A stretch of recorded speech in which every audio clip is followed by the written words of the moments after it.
রাধে রাধে। চলুন আজ আপনাদেরকে দর্শন করাই আমার গুরু মহারাজের ভজন কুটির। তো আমরা চলে এসেছি রাধাকুণ্ড, আর রাধাকুণ্ডের পাশেই আমার গুরু মহারাজের ভজন কুটির আপনাদেরকে দর্শন করে দিচ্ছি।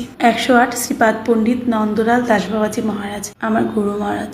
আর এই ছোট্ট সিঁড়ি নেমে গেছে রাধাকুণ্ডে।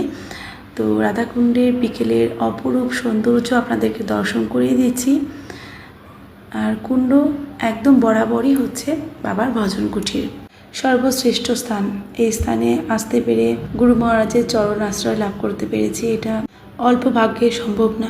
তো যাই হোক, আপনাদেরকে দর্শন করে দিলাম এই বিশেষ মাহাত্ম্যপূর্ণ স্থান।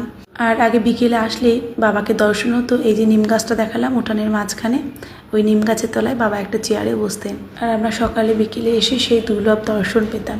বাবার ভজন কুটিরের পাশেই এই যে শ্রীল গোপাল ভট্ট গোস্বামীর ভজন কুটির, আর ওই যে বাবার ভজন কুটির। আপনাদেরকে আরও একবার দূর থেকে দেখিয়ে দিচ্ছি, ওই যে নিম গাছটা, এটাই। চলুন ভেতরে আপনাদেরকে দর্শন করে দিই। এটা হচ্ছেন বাবার ভজন কুটিরের ভেতরে জয় শ্রী গুরু মহারাজ। আর এখানে বাবা বিশ্রাম নিতেন, এটাই হচ্ছে বাবার বিছানা। আর পাশেই চেয়ারে বাবা গ্রন্থ অধ্যয়ন করতেন, গ্রন্থ লিখতেন। আর এই যে গিরিরাজের সেবা হয় এখানে, তো গিরিরাজকেও দর্শন করিয়ে দিচ্ছি। জয় গিরিরাজ মহারাজ, জয় শ্রী গুরু মহারাজ। গিরিরাজের খুব সুন্দর চন্দন শৃঙ্গার হয়েছে, আপনাদেরকে দর্শন করে দিয়েছি। আর এটা হচ্ছে উঠানের মাঝখানে বাবার সমাধি মন্দির, দর্শন করে দিলাম আপনাদেরকে। আর এখন বিকেল, তো বৈকালী ভোগ হয়েছে, ভোগের প্রসাদও দর্শন করে দিচ্ছি। জয় মহাপ্রসাদ।